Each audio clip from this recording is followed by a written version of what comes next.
Mirëmëngjesit të gjithë dhe mirë se erdhët në këtë konferencë shtypi në vijim të konferencës së sotme ndërqeveritare me Shqipërinë. Unë jam Ana Traso e jam zëdhënësja e presidencës hungareze.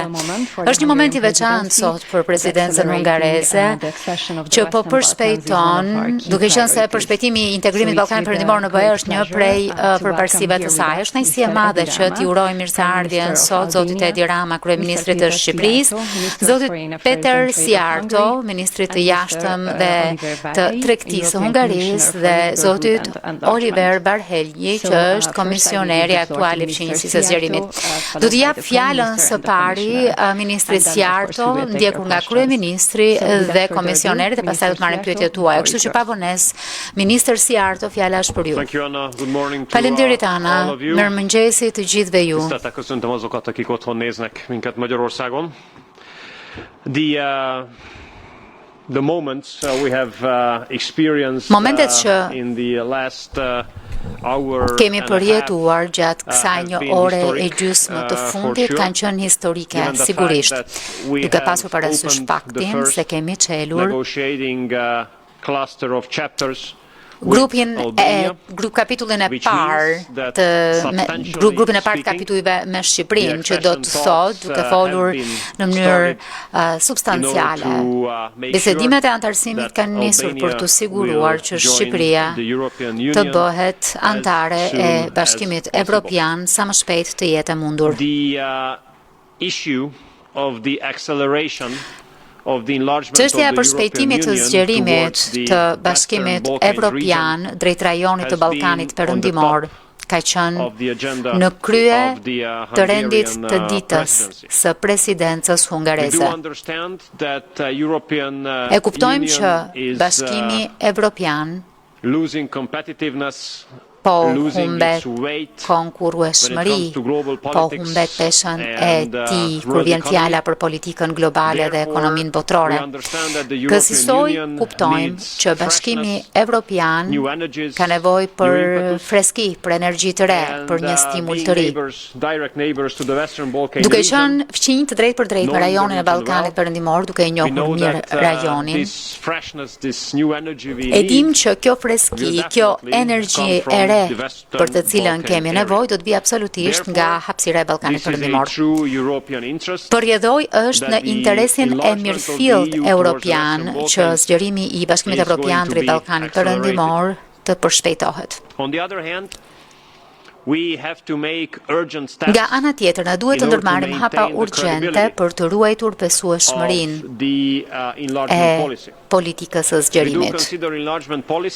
E konsiderojmë politikën e zgjerimit si një prej më të rëndësishmeve të Bashkimit Evropian dhe na duhet të kuptojmë që kjo politikë ka humbur besueshmëri gjatë kohëve të fundit, duke pasur parasysh faktin se koha mesatare e pritjes së vendeve kandidate në Ballkanin Perëndimor ka tejkaluar tashmë 15 vjet. Kjo është thjesht e papërshtatshme. Na duhet të përshpejtojmë procedurën e zgjerimit tani. Nga ana tjetër, shumica e shteteve anëtare zakonisht shprehen se zgjerimi duhet të jetë një proces mbështetur në merita. Mbështetur në merita, këtë dëgjojmë si shprehje shumë shpesh, dhe meritat janë. Qartësisht, në qoftë se do të shihni marrëdhjet e Shqipërisë gjatë viteve të fundit, qofshin në ekonomi, në politikë, në çështje sociale, është e dukshme që meritat janë të pranishme. Ne hungarezët mund të mbështetemi te përvoja jonë dypalçe.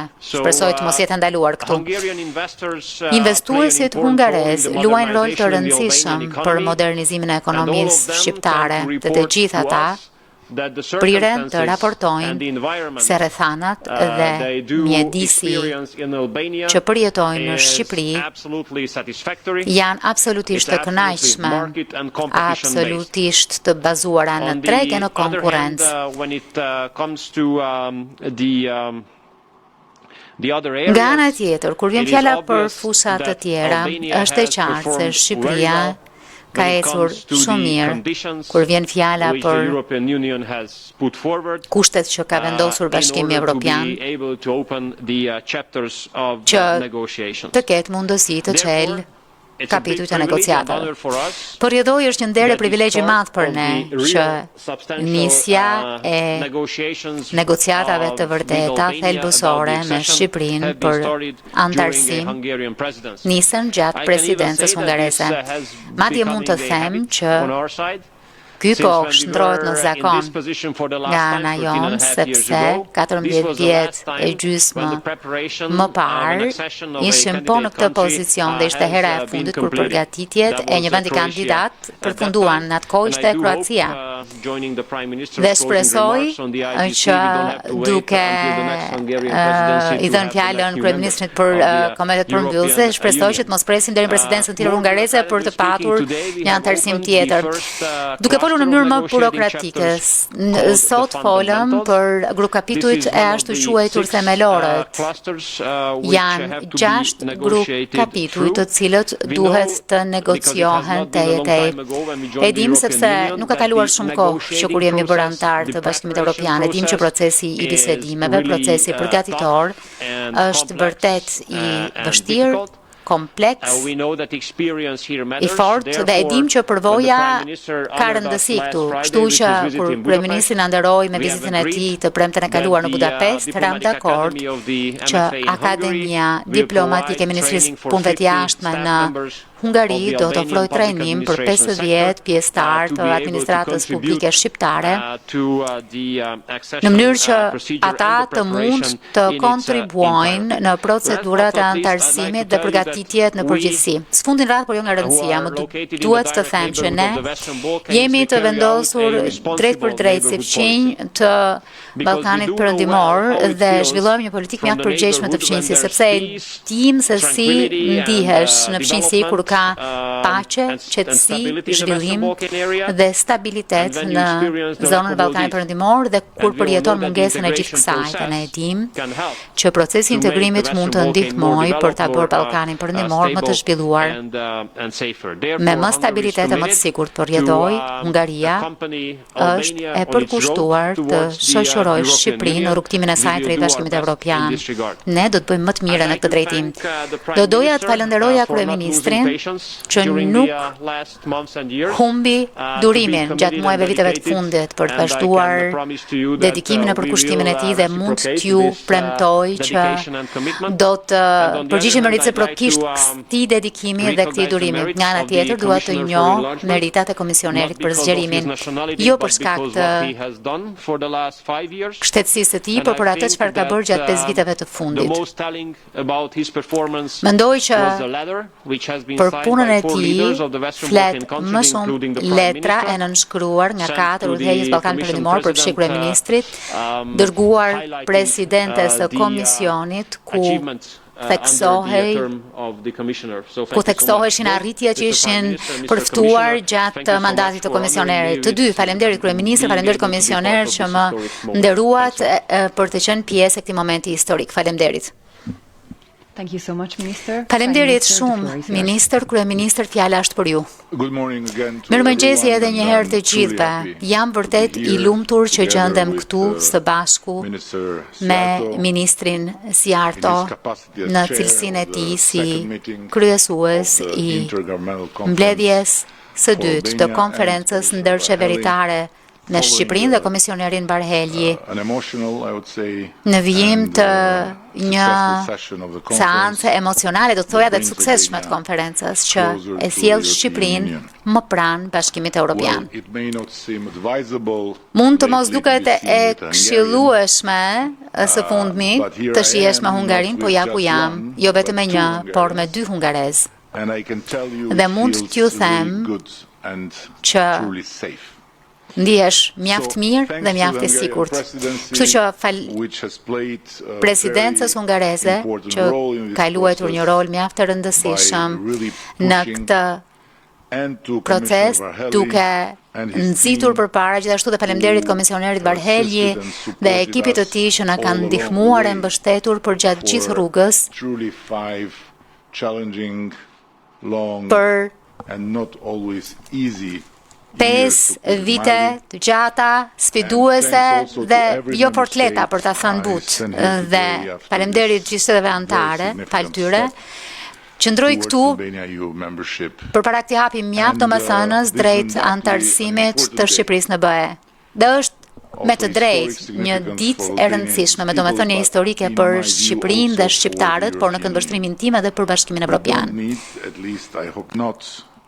Nuk na duhet, së paku shpresoj jo, një kujtesë e rëndësisë për të qëndruar e për të punuar së bashku të lidhur nga parimet dhe vlerat që përkufizojnë Bashkimin Evropian.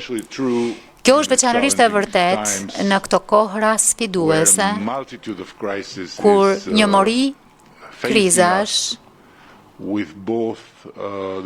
na janë qasur me nevojën për të bërë më pranë e për qëndruar të gjithë së bashku dhe nevojën e mirëfillt për të përballur me veten dhe për të kuptuar mënyrën për të ecur përpara.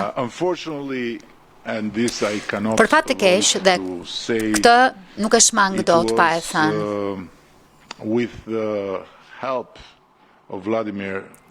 Kjo ishte me ndihmën e Vladimir Vladimirovich Putin, që ky proces mori një shpejtësi të re pas agresionit të tij në Ukrainë, që shërbeu si një zile zgjimi që i kujtoi Evropës se iluzioni i vetë mjaftueshmërisë është vetëm kaq, një iluzion. Dhe që qartësoj në mënyrën më të vështirë se keni nevojë për Ballkanin Perëndimor, po aq sa Ballkani Perëndimor ka nevojë për BE-n. Kështu, çelja e grup kapitullit të themelorëve sot me 5 kapitujt kryesor plus 3 kriteret përbën një arritje të madhe dhe besoj për të dyja palët, qoftë Shqipërinë ashtu dhe BE-n, dhe shënjon një gur themel historik në rrugtimin e përbashkët drejt ribashkimit tërësor evropian. Dje isha në Berlin për procesin e Berlinit dhe një gazetar më pyeti nëse Shqipëria ka një plan B, në rast se BE-ja edhe një herë vonon apo e ndërlikon procesin, ashtu siç sinqerisht ka bërë në të shkuarën. Dhe po, për fat të keq është e vërtetë që herë BE-ja mund të jetë e padrejtë dhe është treguar e padrejtë ndaj vendeve kandidate, u tregua e padrejtë ndaj nesh, ku hodhi poshtë vetë rekomandimet e komisionit të vetë, mbështetur në fakte e në atë çfarë e bën Komisionin Evropian, raport hartuesin më të besueshëm për të nisur bisedimet me Shqipërinë më shumë se sa një herë. Megjithatë, ne shqiptarët nuk mund të kemi një plan B kur vjen fjala për liri individuale, sundimin e ligjit dhe demokracinë funksionale. Historia na ka mësuar në mënyrën më të vështirë se kjo nuk mund të gjehet apo madje dhe të garantohet jashtë sferës së BE-s. Këto janë A-ja, B-ja dhe C-ja e mënyrës jetesës evropiane. Zgjedhja e një alternative ndaj antarësimit të plot në BE do të ishte të hiqet dorë nga mënyra e jetesës që mësfundi zgjodhëm pasi duruam epoka errësire në peranduri e regjime që na u imponuan. Për ne nuk është një retorik pro-europiane, është çështje jete a vdekjeje. Për ëndrrën tonë që t'u lëm prezave të ardhshme një vend ku liria individuale është e padiskutueshme, ku sundimi i ligjit respektohet e ku demokracia funksionon për gjithëkënd. Alternativat ndaj kësaj ëndre janë vetëm makthe të llojeve të tjera. Gjendemi këtu sot sepse Shqipëria ka përmbushur në mënyrë absolute të gjitha parakushtet për të nisur këtë fazë të antarësimit dhe mbetet e palëkundër në vendosmërinë e saj për të përmbushur të gjitha detyrimet e ardhshme. Do ta bëjmë këtë së bashku me partnerët tanë përmes negociatave, me angazhime të qarta e përmes punës së madhe. E bëjmë me përpjekje triportërore për të forcuar arritjet e bëra në reformën e drejtësisë, duke nxitur një sistem gjyqësor më transparent, më llogaridhënës dhe ju thash edhe sot atë çfarë kam thënë zyrtare që për herë të parë në historinë tonë që shprekur se Shqipëria u bë shtet sovran në 1912 po shohim hetime të profilit të lartë dhe figura politike që akuzohen apo dënohen përpara një gjykate të pavarur, pavarësisht lidhjeve të tyre me partinë në pushtet apo me të tjerë. Do ta bëjmë këtë edhe duke luftuar korrupsionin dhe krimin e organizuar në çdo nivel për të garantuar sigurinë e sigurimin e qytetarëve tanë e për të merituar vendin tonë në tryezën e BE-s. Institucionet tona të reja të drejtësisë, të lindura nga reforma më tërësore themelore në drejtësi që është ndërmarrë nga një vend kandidat përpara se sa të hyjë në BE, po shënojnë përparime domethënëse, krah agjencive, listë patuese, partnerëve evropian. Ky progres vetëm sa do të thellohet më tej. Do ta bëjmë këtë duke mbrojtur e ruajtur të drejtat e njeriut, sigurisht në një shoqëri gjithëpërfshirëse që nderon diversitetin dhe ruan të drejtat e grupeve të pakicave duke siguruar përputhshmërinë me standardet evropiane dhe ndërkombëtare të drejtave të njeriut. Ne kemi zbatuar tashmë një kuadër mjaft progresiv ligjor bazuar në standardet e Këshillit të Evropës, duke shërbyer si një shembull i shëndritshëm për shumë të tjerë, përfshi edhe vende brenda Bashkimit Evropian, kur vjen fjala për angazhimin për një shoqëri gjithëpërfshirëse ku të gjitha pakicat janë të barabarta dhe të mbrojtura njësoj. Dhe vullneti ynë për të jetuar në frymën letër të legjislacion do të përplotësohet së shpejti me aktet nënligjore. Do ta bëjmë këtë duke forcuar funksionalitetin e integritetin e kuadrit tonë demokratik me administratë publike që udhëhiqet nga parimet e efikasitetit, transparencës e meritokracisë. Do të ndërtojmë punën mbi punën e shkëlqyer të një ekipi të madh negociatorësh kombëtar gjatë fazës sfiduese të kontrollit legjislacionit me BE-n dhe do ta forcojmë të administratë publike në shërbim të qytetarëve tanë dhe të ardhmes sonë në Bashkimin Evropian dhe ky është momenti për të falenderuar shumë kryeministrin Orban dhe qeverinë e tij që na kanë treguar qysh prej ditës së parë e kanë theksuar kur unë vajta në Budapest vullnetin për të ndihmuar për ciljen e dijeve që Hungaria ka përftuar gjatë procesit të vet, të afrimit dhe më pas të anëtarësimit në Bashkimin Evropian. Kësaj jam shumë mirënjohës miku im i dashur Peter edhe për këtë angazhim të fundit të Akademisë suaj të shkëlqyer të Ministrisë Jashtme për t'u vënë në shërbim të rritjes të aftësive e nivelit të kapaciteteve tona negociuese. Nuk duhet marrë më shumë kohë. Më lini ta përmbyll duke shprehur bindjen se çdo sukses që Shqipëria arrin në procesin e integrimit në BE duhet të shihet po kështu si një hap tjetër përpara për të gjithë rajonin. Edhe një herë, më shumë se kur, BE-ja ka nevojë për Ballkanin Perëndimor, po aq sa Ballkani Perëndimor ka nevojë për BE-n. Duke treguar rrugën drejt BE-s, duke qëndruar fort vlerave parimeve të tij është një shprehje mjaft e gjallë e këtij angazhimi. Dhe vendet tona mund të kenë mjaft dallime dhe të jenë faza të ndryshme të procesit, por një gjë është e njëjtë kudo. Dëshira për të qenë pjesë e këtij bashkimi, që është projekti më i suksesshëm i paqes dhe zhvillimit që ka krijuar njerëzimi. Për Shqipërinë nuk ka tjetër të ardhme, nuk ka vend tjetër e nuk ka rrugë tjetër post së ardhmes son në BE, vendit ton brenda BE-s dhe rrugës së BE-s. Faleminderit. Faleminderit shumë, kryeministër, komisioner Varhelje, fjala është për ju. Faleminderit shumë. I dashur kryeministër, I nderuar ministres jarto, të dashur miq, mendoj që po kremtoni një vendim mjaft rëndësishëm sot, sepse ndërsa jargoni I procesi duket shumë teknik që hapëm grup kapitullin e parë të negociatave, por kjo nën kupton që tashmë është qelur rruga për bisedimet thelbësore, çka nën kupton që tashmë do të negociojmë kushtet në të cilat Shqipëria do të jetë antare e Bashkimit Evropian. Kjo është ajo çfarë po ndodh sot. Doja po kështu që të falenderoja presidencën hungareze që ka nisur punën duke e vendosur zgjerimin jo vetëm si përparësi politike, por po kështu duke I kushtuar përpjekjet jashtëzakonshme për të nxitur e përshtyr përpara procesin institucional, çka nën kupton që të merren e të gjithë vendimet e nevojshme zhvillohen të gjitha takimet e duhura për të ecur përpara edhe drejt përmbylljes së bisedimeve të antarësimit.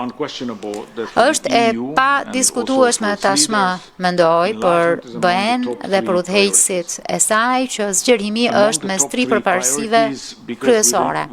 Është mes këtyre tri përparësive sepse pas zgjerimin, Europa nuk mund të bëhet më e fortë.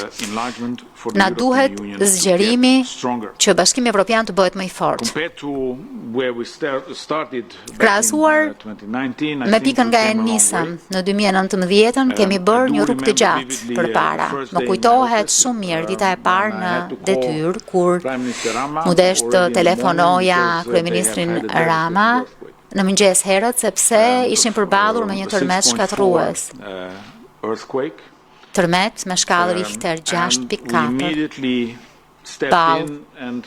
Ndërhym me njëherë në përpjekje për të ndihmuar dhe mendoj që kjo formësoi edhe pjesën tjetër të mandatit.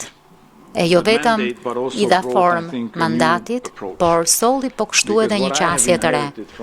Sepse ajo çfarë trashëgova nga Komisioni Juncker dhe kryeministri e përmendi tashmë, ishte më shumë një skenë si një makinë për plasur se sa një portofol. Kishim tri përpjekje të dështuara për të arritur marrëveshje për nisjen e bisedimeve për antarësim me Shqipërinë dhe Maqedoninë e Veriut. Kjo ishte pika nga më duhej ta filloja. Dhe në thelb u desh që politika e zgjerimit të ngrihej më së pari në këmbë dhe pastaj të merreshim me integrimin e mirëfillt, që do të thotë të dinim se si do të arrinim ekonomi të ngjashme, shoqëri të ngjashme në Ballkanin Perëndimor edhe përpara se sa të ndodh antarësimi dhe kjo u bë përmes planit ekonomik të investimeve. E para ishte të hartonim një metodologji të re dhe pastaj I treti është edhe plani I rritjes që tashmë po e përshpejton zgjerimin dhe për të bërë të mundur që në fund të mandatit të komisionit të ardhshëm ne të mund të shohim kryeministrin Rama që të emëroj edhe komisionerin e parë apo t'ja propozimin e vet për komisionerin e parë në komision. Kur diskutoja me kryeministrin planet e mia dhe I thosha që mendoj se mund bëj maksimumin, ai më shihte, nuk e njihnim njëri tjetrin, por më shihte, si ta them, me një nivel modest pikpyetjeje nëse kjo do të ishte e mundur. Dhe është e mundur sepse Shqipëria ndërmori një qasje të re. Kur vjen fjala për t'i bërë gjërat, dhe kjo qasje e re do të thotë të mos druhet të bëj gjithçka është e nevojshme për fshije në terren. Në qoftë se do të marrim disa shembuj, kishim në 2020 shqetësime mjaft të mëdha sa I takon krimit organizuar, sa I takon korrupsionit, sa I takon sistemit gjyqësor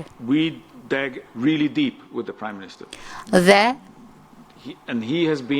ne vërtet u futëm shumë thellë me kryeministrin dhe ai është angazhuar e ka realizuar, po duke ndërmarrë veprime së bashku me shtetet anëtare duke ndërtuar besimin copës pas cope, tull pas tulle dhe mendoj që ishte një element thelbësor në suksesin që vendi ka akumuluar tashmë. Po të hedhësh syt pas. Të shohësh ku jemi tani, kaluam Covidin, na u desh të dërgonin vaksinat, u mor një vendim i madh që në 2020 për të nisur negociatat, pastaj u përballëm me një tjetër problem që nuk ishte as pak lidhje me Shqipërinë, por në 2022-shin patëm konferencën e parë ndërqeveritare me Shqipërinë, që nuk kuptonte që bisedimet e anëtarësimit nisën. Krah kësaj nisëm po kështu të ndërtonim Europën në Shqipëri. Kemi trajtuar çështje të cilat mendoj se kanë qenë problem prej një sër dekadash, pasi i Vlorës që e përuruam. Tashmë keni Kolegjin e Europës në Shqipëri, i pari në Ballkanin Perëndimor dhe mund të vazhdoj lista shumë e gjatë.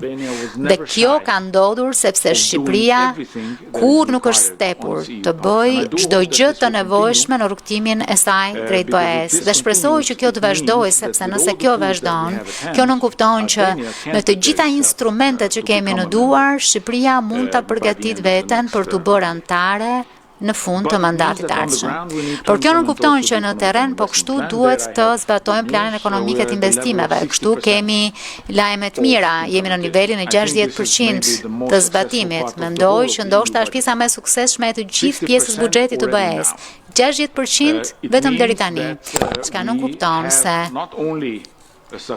jo vetëm që kemi arritur sukses sa i takon zbatimit, por kjo nuk kupton edhe që efektivisht programi është edhe mbi atë çfarë duhet. Kemi në fakt 7 miliard për nevoja investime që mund të nxisin edhe 20 miliardësh tjetër investime në rajon. Investime në ekonomi, jo investime në përgjithësi, investime që do të krijojnë një ekonomi të re dhe një shoqëri të re në Ballkanin Perëndimor. Qoftë tek ndërristshmëria, energjia, mjedisi, qoftë trajtimi i mbetjeve apo ujrave të ndotura. Në të gjitha aspektet e jetës së përditshme, Europa, Bashkimi Evropian, po e përshpejton ritmin dhe ndërkohë pret që ju të ndërmerrni reformat e nevojshme që ju të bëheni antar. Kryeministër, keni tashmë gjithçka në dispozicionin tuaj, ndaj shpresoj që kur të vi koha që të kem ikur, ju do të përshpejtoni edhe më shumë punën që unë e di. Ju e keni kaq shumë për zemër. Faleminderit shumë. Faleminderit shumë komisioner, tashmë do të marrim pyetjet tuaja. Ta nisim së pari me kolegët këtu në sallë. Ju lutem.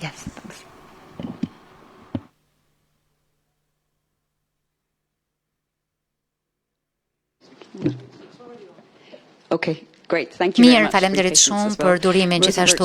Jam Rosi Burchard nga Deutsche Welle. Kryeministër, pyetja e parë për një tipar më të gjerë të Europës.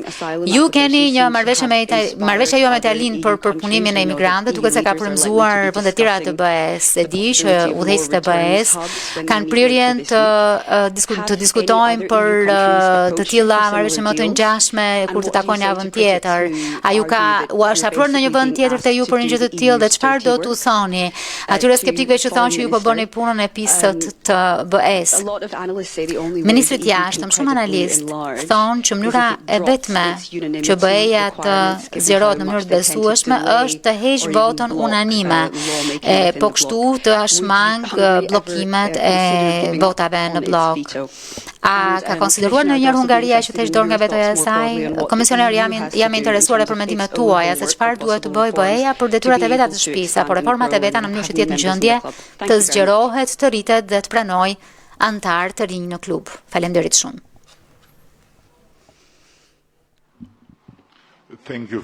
Faleminderit për pyetjen. Thank you for your question. I already explained at length. Faleminderit për pyetjen, e kam shpjeguar gjatë për gazetar të panumërt, sipas standardeve të mia, në Berlin dje. Për arsyen se Shqipëria e ka bërë këtë marrëveshje dhe se si e shohim ne këtë dukuri. Edhe një herë, pikë së pari, po, na është kërkuar nga të tjerë dhe kemi thënë jo. Së dyti, gjithkush duhet të kuptojë se marrëdhënia jonë me Italinë është mjaft e veçantë dhe shkon pas mijëra vjet, por po kështu shkon pas në kohë me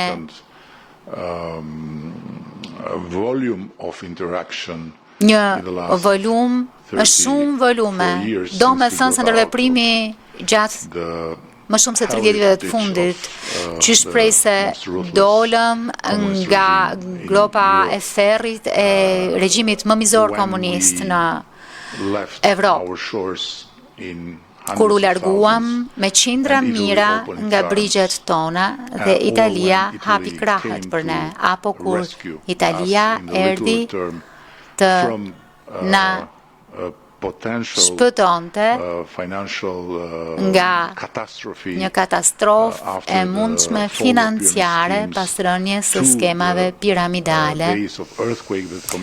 E duke ardhur te ditët e tërmetit që komisioneri Varhelyi i përmendi me të drejtë si fillesë e rindërtimit ton të kësaj marrëdhënieje, kur pjesëtarët e ndërhyrjes shpejt italiane ishin të parët që erdhën e që rrezikuan jetën e tyre për të shpëtuar jetët e atyre shqiptarëve në rrënoja.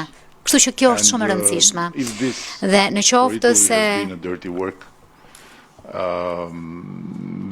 kjo për Italinë ka qenë punë e pistë, atëherë na duhet të reciprokojmë. Së treti, mos harroni, ne nuk jemi vend i BE-s, ne jemi vend europian. Dhe kjo nuk është një certifikat që e kemi marrë në Bruksel, apo që mund të na merret nga Brukseli. Kësaj gjeografia jonë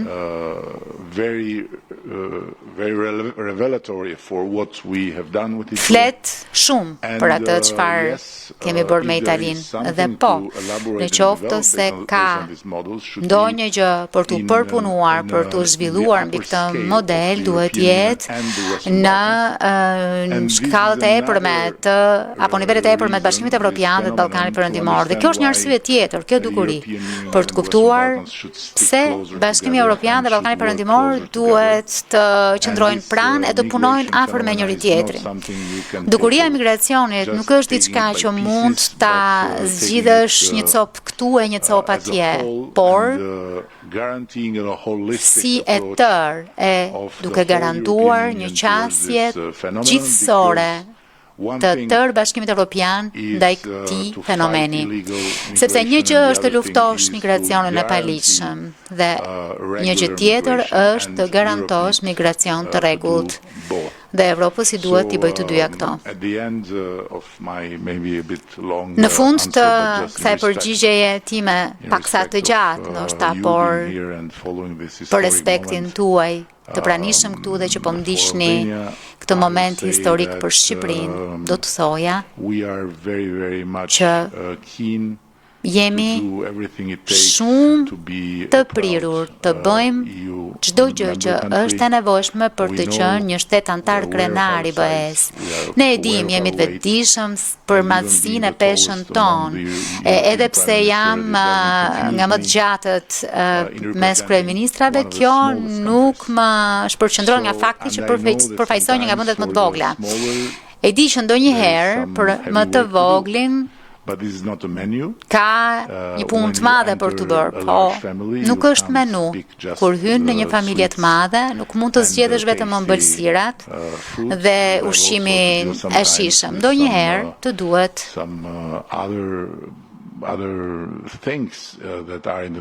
të marrësh edhe gjërat të tjera që janë në menu, e ndoshta që nuk janë kaq të shijshme, por duhet ta bësh. Duhet ta bësh. Kjo është mënyra si e shohim angazhimin ton ndaj kësaj familjeje, të qenit besnik deri në fund. Dhe në fakt, ua kam thënë edhe shteteve anëtare. Bashkimi Evropian kurrë nuk do të ketë një antar më besnik se Shqipëria. E kemi dëshmuar gjatë historisë sonë, ne jemi shumë besnik ndaj perandorive. Faleminderit shumë. Për ta thënë thjesht, mendoj që heqja dorë nga kushti I unanimitetit do të çonte në shkatrimin e Bashkimit Evropian. Do t'ja u them pse, sepse në rast se unanimiteti do të eliminohej, do të ndikonte, do t'ulte rolin e vendeve të mesme dhe të vogla, sepse në rast mos nevoje për unanimitet, do t'ishin të mëdhenj që do të vendosnin për çështje të rëndësishme, kështu që puna e vendeve të mesme të vogla do të jetë vetëm të thonë po, oui, yes, e kështu me radhë. Po nuk është kjo mënyra se si duhet trajtuar një vend. Nuk është rastësore se funksionimi I Bashkimit Evropian është mbështetur në traktate, në metodologji, pjesë e cilave kërkojnë unanimitet kur merren vendime për çështje të rëndësishme. Më duhet po kështu të them se ato vende anëtare të cilat e përmendin unanimitetin si pengesë të zgjerimit, në thelb thjesht po kërkojnë justifikime.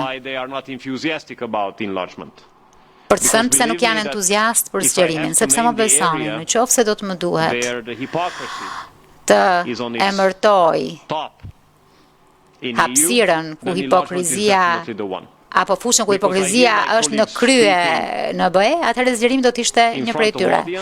Sepse tjetër flasin kolegët e mi përpara audiencës tjetër midis tyre. Dhe për fat të keq më duhet të them që disa prej tyre nuk thonë të njëjtën gjë pas dyrave të mbyllura e përpara. Pra ne po përpiqemi që ata që thonë diçka ndryshe mbas dere të thonë në fund të ditës të njëjtën gjë. Si të gjithë. Për mënyrën se si BE-ja duhet të reformohet për të mirëpritur anëtar të rinj.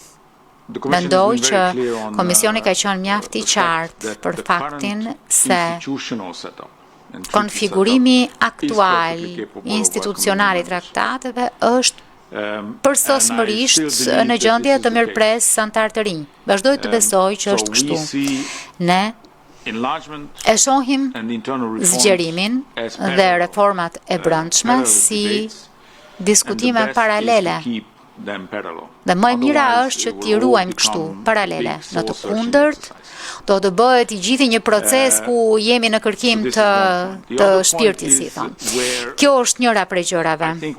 Një tjetër gjë është që kemi një mundësi unike përpara nesh. Dhe kjo është arsyeja pse kam këmbgulur kaq shumë për pranimin e anëtarëve të rinj në fund mandatit të ardhshëm. Po ta shihni kalendarin, presupozohet që të krijojmë një MFF të re nga 2027.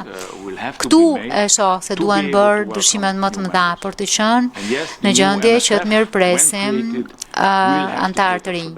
Pra, kur të krijohet, kjo MFF e re duhet të ketë hapësirë për këtë dhe ky është një tregues I ri për të parë nëse BE-ja do të mirëpresë anëtar të rinj fund mandatit tjetër. Faleminderit, pyetja tjetër. Denata Shkodrani, Albanian Public Television. Denata Shkodrani, Televizion Publik Shqiptar. Kjo është një ditë e rëndësishme për Shqipërinë. Urime, Kryeminist Rama. Dua të di çfarë hapash do të ndërmerrni për ta përfunduar këtë proces përpara 2030-s. Faleminderit. Faleminderit. Është synimi ynë ta përmbyllim këtë proces brenda kësaj dekade dhe të jemi gati të trokasim në dyert e Këshillit Evropian si shtet antar. And this, of course, is very ambitious. Kjo sigurisht është shumë ambicioze. Very large volume of work. Do të kërkojë një volum të jashtëzakonshëm pune. Kemi punuar shumë pranë me komisionin dhe kemi hartuar së bashku një udhërrëfyes. Edhe një herë mjaft ambicioz. Kemi një plan. Dhe po kështu mbështetemi te miqtë dhe partnerët tanë për të na ndihmuar të arrijmë këtë gjë. Dhe kur them të na ndihmojnë, kjo është dy kahshe, jo vetëm politikisht. Ku për fat të mirë kemi mbështetje mjaft të madhe, por edhe teknikisht ku kemi nevojë për dije. Kemi nevojë për mbështetjen e trurit. Duke bërë të gjitha këto, jam shumë besim plot që për sa na takon, ne do të përmbushim të gjitha standardet apo piketat e ndërmjetme. Një koncept që hyri sot në jetën time dhe do të më persekutoj për pjesën tjetër të kësaj dekade.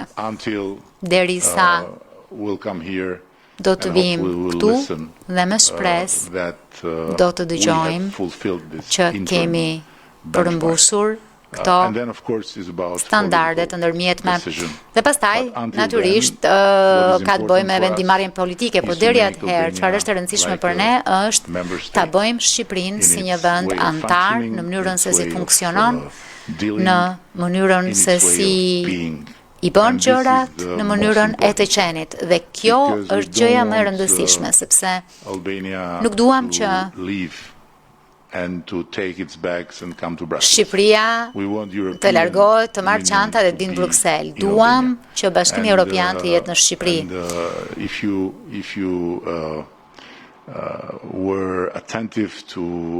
Nëse i keni kushtuar vëmendje asaj çfarë tha komisioneri Varhelyi, ai përmendi diçka që në fakt është motoja jonë.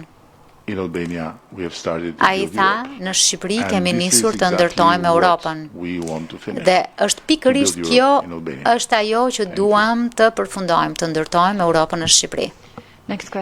Pyetja tjetër, Zoatan, të lutem.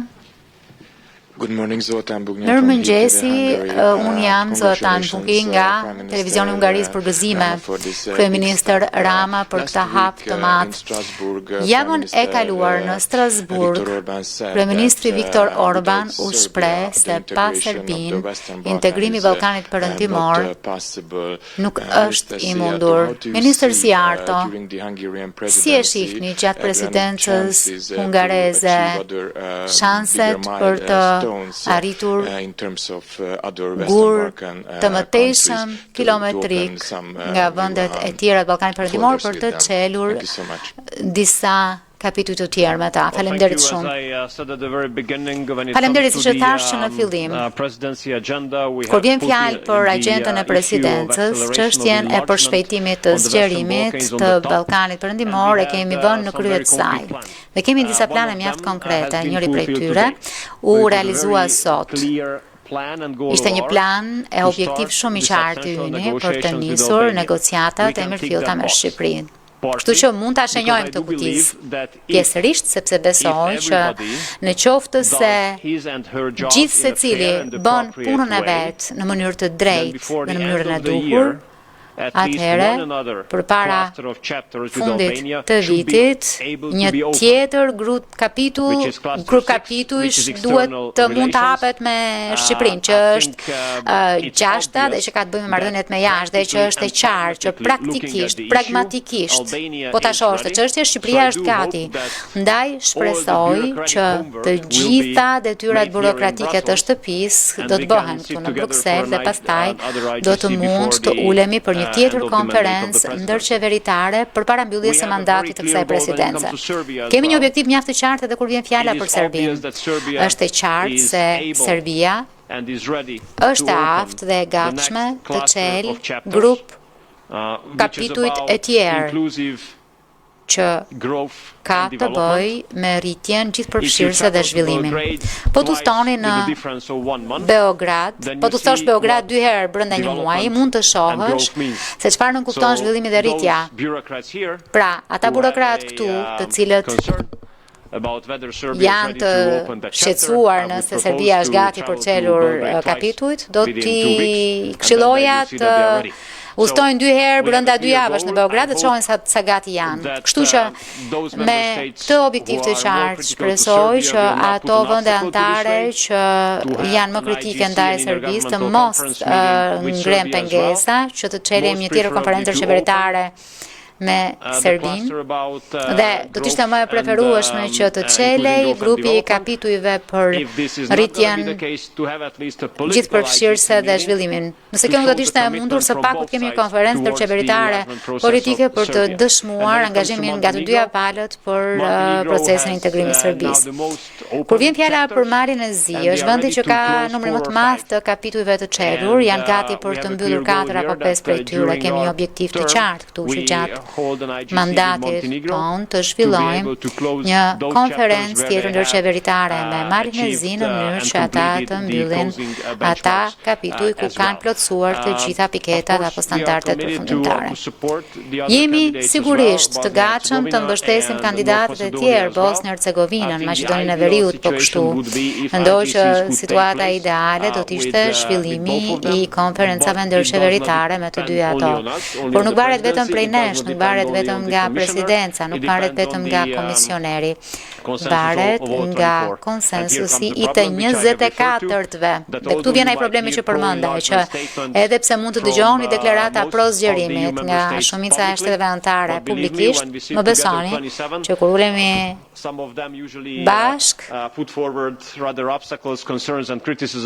disa prej tyre ngrën kritika, ngrën pengesa e kështu me radhë në vend që të mbështesin procesin. Këtu janë planet tona të qarta për 2 muajt e gjysmë të mbetur të presidencës sonë. Faleminderit, pyetja tjetër. Faleminderit për fjalën. Unë vi nga Agjencia e Lajmeve, do doja t'ju falenderoja për përgjigjet, por dua t'ju pyes, ç'lloj vështirësish prisni zoti Sjarto gjatë procesit dhe si duhet të ndryshojë politika e zgjerimit të BE-s? Zoti Varhelyi, komisioner Varhelyi, ju përmendet që në prill Bashkimi Evropian krijoi një instrument 6 miliard euro për të përshpejtuar integrimin Ballkan Perëndimor. Si ka ecur ky instrument? A ka rezultate të dukshme? Dhe për kryeministrin, si e kanë marrë këtë nismë vendet pjesëmarrëse? Faleminderit. Me lejen tuaj atëherë, dhe natyrisht edhe me inkurajimin tuaj. Nuk kemi qenë, në fakt ne jemi bërë antar të BE-s jo shumë kohë më parë, kësaj nuk i harrojmë kompleksitetin dhe nivelin e sfidave, të themi. Nuk i harrojmë pra ato. Na kujtohen në mënyrë shumë të gjallë, kur vjen fjala për procesin që ishte shumë i gjatë, shumë i ndërlikuar dhe shumë kompleks, dhe e dim që përvoja ka rëndësi këtu. Kësaj jemi të sigurt për faktin që ky do të jetë një proces kërkues për Shqipërinë. Në maksimumi që mund të bëjmë është të ndajmë përvojën tonë, ashtu siç kemi bërë në Moldavinë, siç kemi rënë dakord me Bosnjë-Hercegovinën dhe tashmë edhe me Shqipërinë për procesin e trajnimit, për nga akademia jonë, për administratën publike. 50 prej tyre do të marrin pjesë në Shqipëri për të marrë njohuritë, ekspertizën dhe përvojën e nevojshme për mënyrën se si të ecet përpara me procedurat e antarësimit. Ne do të jemi këtu të pranishëm edhe për te i presidencës krah Shqipërisë për t'i ndihmuar për gjatë gjithë procesit.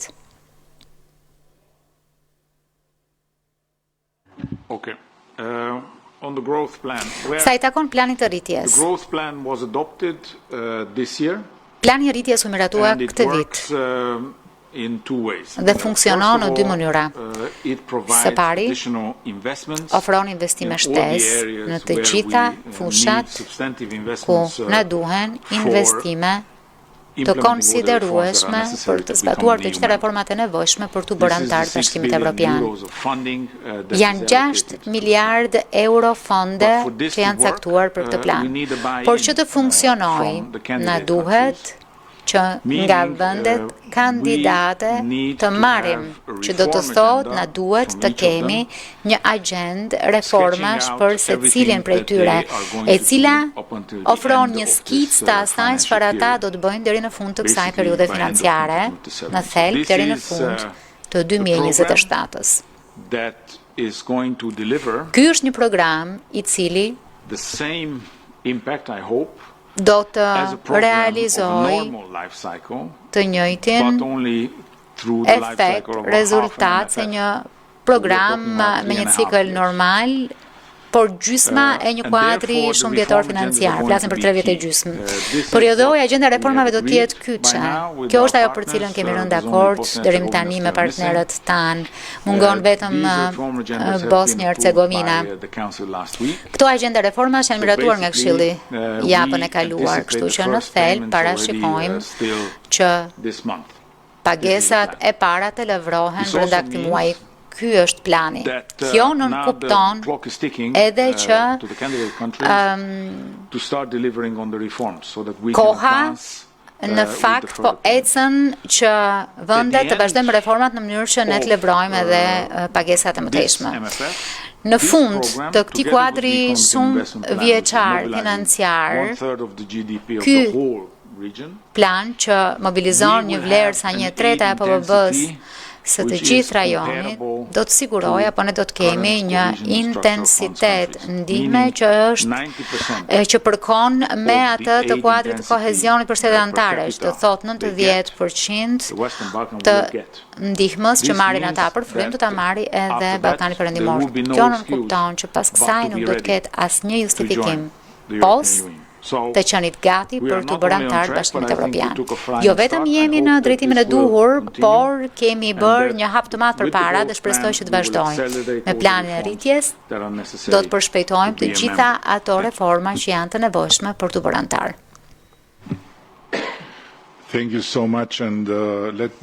Faleminderit shumë. Më lini t'ju them se kur hyra në këtë korridore një dekadë më parë, ju betohem, flokët e mi kishin shumë më tepër ngjyra. 10 vjet kanë qenë një rrugë e gjatë dhe kur mendoj që gjatë këtyre 10 viteve Shqipëria ka dyfishuar PBB-n e saj, thuajse ka trefishuar pagën e vet minimale, ka dyfishuar pagën mesatare në sektorin publik, ka ulur borxhin nën 60%, ka rritur investimet e huaja direkte, është shndruar në destinacionin më në mod e më intensiv të turizmit në Evropë, që ka patur rritjen më të madhe të udhëtimit në aeroporte, duke kaluar nga një shifër e ulur prej 1 milion turistësh në vit, më shumë përqendruar te shqiptarët nga vendet përreth, në më shumë se sa 10 milion tani më. Dhe kur shoh që në procesin e integrimit kemi ndryshuar kaq shumë gjëra së bashku me komisionerin Varhelyi dhe komisionin von der Leyen, sepse hym në një dinamik të re dialogu e mirëkuptimi me njëri tjetrin, që nuk mund të jetë o gjithçka, o asgjë o gjithçka në fund, por duhet të jetë diçka midis kësaj, dhe siç e thash edhe Putini na ndihmoi. Jemi tashmë kemi shumë gjëra të reja, të cilat nuk ishin kështu për vendet e tjera kur u përpoqën të bëheshin anëtar të Bashkimit Evropian. Plani i rirritjes është pjesë e kësaj. Nuk është vetëm instrument financiar, sepse gazetarët kudo edhe në Shqipëri shohin vetëm pjesën financiare, por ka të bëj edhe me integrimin në tregun e përbashkët evropian.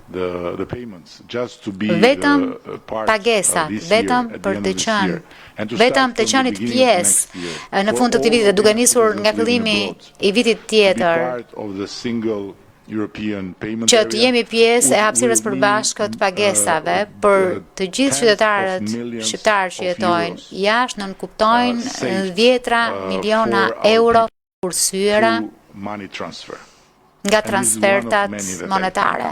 Dhe ky është vetëm një nga shumë gjërat që mund të merren parasysh atë llogaritan. Dhe në fakt, mënyra se si e kemi pritur ne, me shumë inkurajim, sepse 5 vjet më parë këto gjëra dukeshin të pamundura, ndërsa sot janë realitet.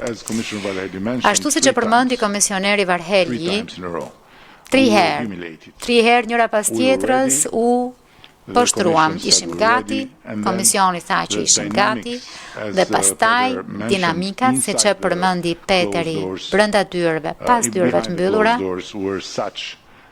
ishin të tilla që 3 herë ne u poshtruam, por ajo çfarë s'të vret të bën më të fortë, dhe e ka thënë një filozof gjerman. Kështu që ne kemi dalë më të fortë nga kjo dhe ja ku jemi sot këtu. E dim që rruga përpara është e gjatë, nuk kemi iluzione, dhe e dim që zakonet e vjetra nuk ikin kollaj, kështu që gjërat, rruga mund të shndrohet sërish në rrugë me pengesa, por për ne nuk ka rrugë tjetër, nuk ka vend tjetër, nuk ka të ardhme tjetër. Dhe diçka që të gjithë duhet ta kuptojnë. Kur shqiptarët bien në dashuri, nuk i ndal dot kush. Faleminderit, kemi edhe një pyetje tjetër në internet, shoh një dorë të ngritur, në qoftë se më dëgjoni, fjala është për ju. Po, më dëgjoni? Po, ju dëgjojmë, por nuk më shihni. Po, sepse mbylla pak videon. Po e nis.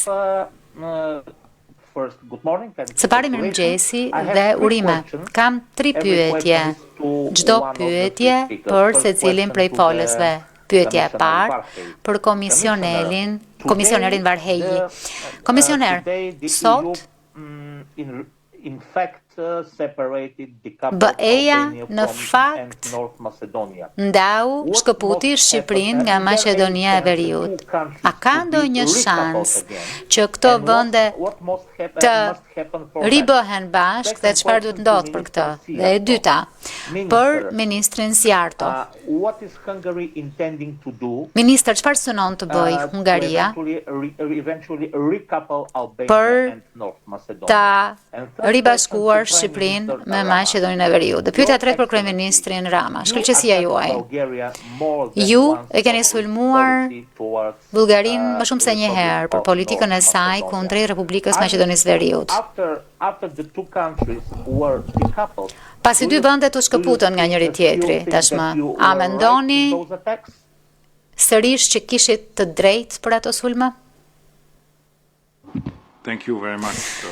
Faleminderit shumë. Duket se kjo është vetëm një pyetje për të cilën jeni interesuar, edhe pse nuk ka të bëjë me konferencën ndërqeveritare të Shqipërisë sot. Megjithatë jam i lumtur që përgjigjem. Më lini t'ju korrigjoj në përgjigje, sepse në qoftë se të dyja vendet ishin bashkë në një farë mënyre, por jo ligjërisht kur, politikisht ndoshta, duke nisur të dyja vendet e kanë nisur konferencën e parë ndërqeveritare në mënyra dhe në sfera mjaft të ndryshme në 2022. Nuk është e re që Shqipëria po ecën rrugtimin e vet, sepse është procesi bazuar në merit dhe kjo vlen edhe për Maqedoninë e Veriut. Bashkimi I vendeve kandidate me njëri tjetrin do të thoshte që ne të komprometojmë apo të lejojmë që të komprometohen parimet e meritës. Dhe ky është një nga gur themelet e kritereve të Kopenhagës. Dua të theksoj se Shqipëria e ka merituar të nisë bisedimet thelbësore që shprenjëkohet I gjatë, dhe unë besoj që edhe Maqedonia e Veriut do të meritonte po kështu të niste bisedimet e mirëfillta thelbësore. Ne e dim se cilat janë pengesat dhe ajo çfarë mund t'ju premtoj si presidencë hungareze dhe si një vend prozgjerimit është se do të vazhdojmë të mbështesim të dyja vendet që ato të mund ta kalojnë procesin e antarësimit sa më shpejt të jetë e mundur.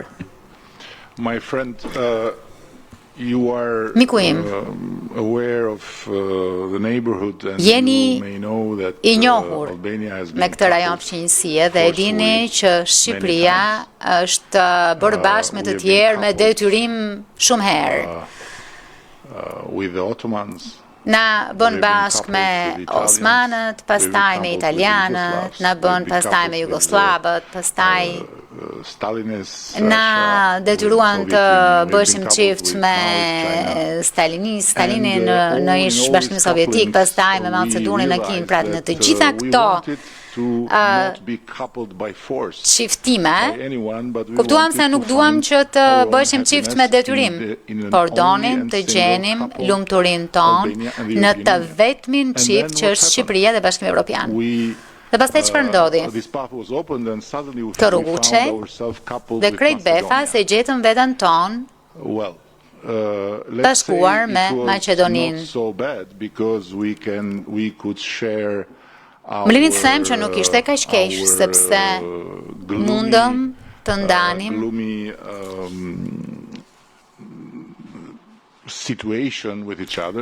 situatat tona të zymta me njëri tjetrin, dukeshim pak si Vladimiri dhe Estragoni në pritje të Godos. Dhe aso kohë, Brukseli dukej fiks një imitim I Samuel Becketit, por nuk mendoj se kjo ishte diçka që ju apo ne duhet ta shihnim apo duhet ta shohim se një histori të pafundme. Më duhet të them që ndihemi vërtet të trisht e them me sinqeritet këtë gjë që vëllezërit tanë të Maqedonisë Veriut ende nuk kanë qenë në gjendje të hyjnë në këtë fazë të procesit, ndërkohë që kanë qenë mes të parëve në mos të parët fare që kanë nisur procesin. Ndaj kur flas për poshtërimet tona, 3 herë njëra pas tjetrës na u refuzua nisja e bisedimeve të antarësimit. Ndihem një farsoj pak në siklet, sepse më duhet mendoj për poshtërimin e Maqedonisë Veriut. Ajo ndryshoi madje dhe emrin që të mund të taniste këtë gjë. Kështu që po, I qëndroi gjithçkaje që kam thënë për miqtë tanë bullgar, sepse historia nuk mund të jetë arsye për të ndalur bisedimet e antarësimit për asnjë vend. Pikpamje të ndryshme se kush ishte nëna e heroit kombëtar dhe me kë bëri dashuri ajo, apo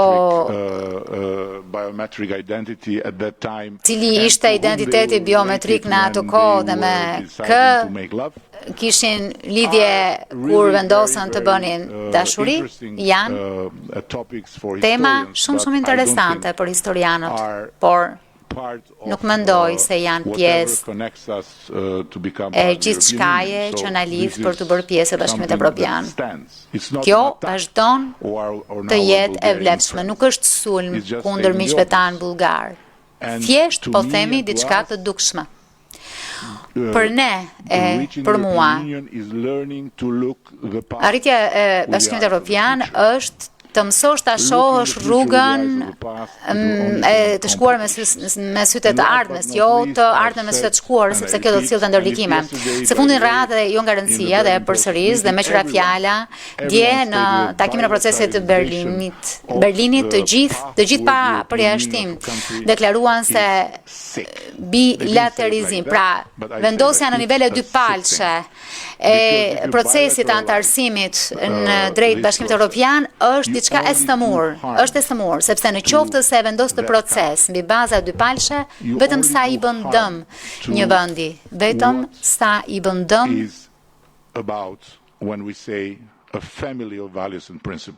asaj për cilën themi që është një familje vlerash e parimesh.